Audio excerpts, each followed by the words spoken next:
Exclusive.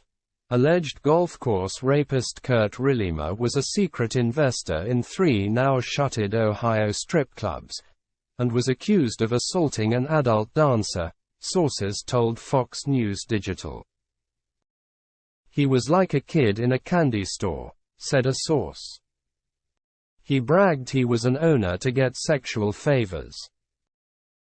The source said the suburban dad's hidden life included investments in Lacey's Playhouse, Kiss's Showgirls and Hush Showgirls in Toledo, all without his wife's knowledge. Rillemer, who has no prior criminal record, was arrested April 17 for a pair of 24-year-old cold case rapes after DNA from a discarded coffee cup linked him to the crimes. Around 2016, Rillemer allegedly attacked an adult dancer at Hush. "He went into the back and ripped off her clothes," said the source. A former manager at the Gentlemen's Club confirmed the incident. The ex-manager told Fox News Digital that he warned the dancers about Rillemer, who allegedly tried to get the girls into a VIP room that was no longer used to have sex with him. "He was very aggressive and would try to overpower them," the former manager recalled. A business executive in the construction industry, Rillemer appeared to live a normal, affluent life as a married Michigan father of 3. The family lives in a $2.2 million lakefront home in West Bloomfield and owns several investment properties, records show. Rillemer served on the board of directors and as a parent volunteer at the Rochester Soccer Club and was a member of the exclusive Orchard Lake Country Club. The avid golfer played in amateur tournaments as far back as 2000 and teed off at fairways across the country. But his manicured life abruptly unraveled with the help of genetic genealogy. An employee at the Twin Lakes Golf Club was raped Sept. 6, 1999 in Oakland Charter Township after a man busted through an employee entrance and demanded that she take off her clothes. 9 months later, on July 27, the same predator struck again. He approached a 19-year-old woman jogging near the 18th hole of the Blue Course at Penn State University and asked her for a Band-Aid, then requested directions to the clubhouse. When she tried to leave, he allegedly held a pocket knife to her throat, dragged her into the woods and told her to take off her shirt.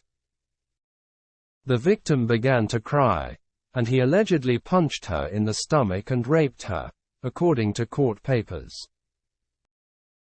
Investigators obtained DNA from rape kits performed on both women and the profiles were uploaded to the combined DNA index system.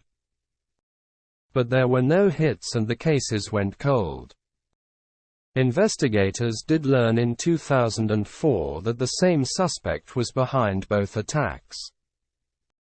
The Oakland County Sheriff's Office and Penn State Police reached out to Parabon Nanolabs to conduct genetic genealogy testing in July 2021 as a last-ditch effort to try to solve the cold case rapes.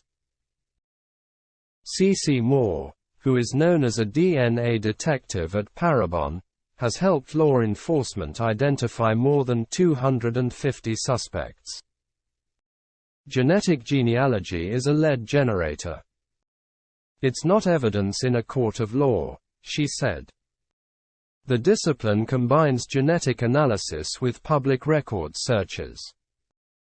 They uploaded the DNA sample to GEDmatch, a DNA database with about 1.2 million profiles. Although 23andMe and Ancestry.com have more than 40 million profiles, they do not cooperate with law enforcement. Moore and a colleague spent about 15 hours identifying Rillemer's distant relatives, going back to the 1700s, then built a family tree that narrowed the potential suspects to him and his 2 brothers.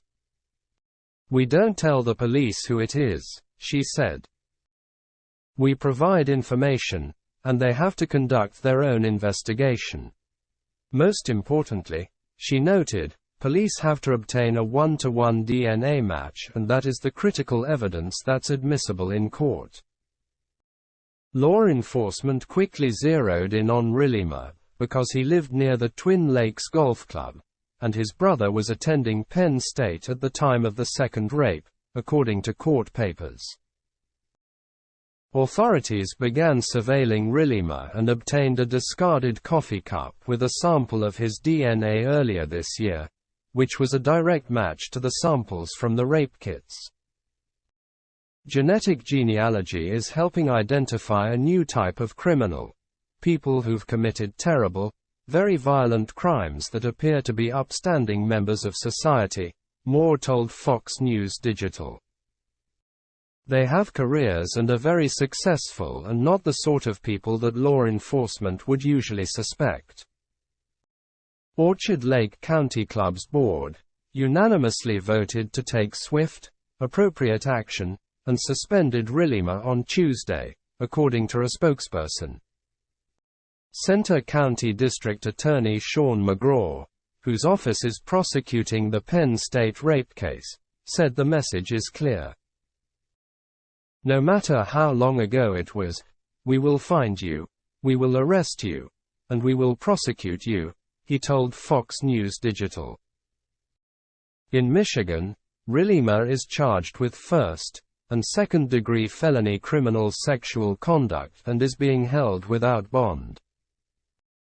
In Pennsylvania, he faces felony counts of rape, sexual assault and aggravated indecent assault.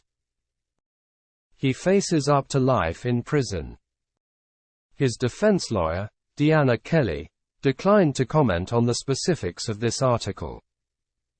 A piece of evidence is only as good as its collection and analysis, and I don't know any of that yet, she said. Kelly added, every story has two sides, and he's looking forward to telling his side in court. Matteo Cina and Jasmine Bear contributed to this report.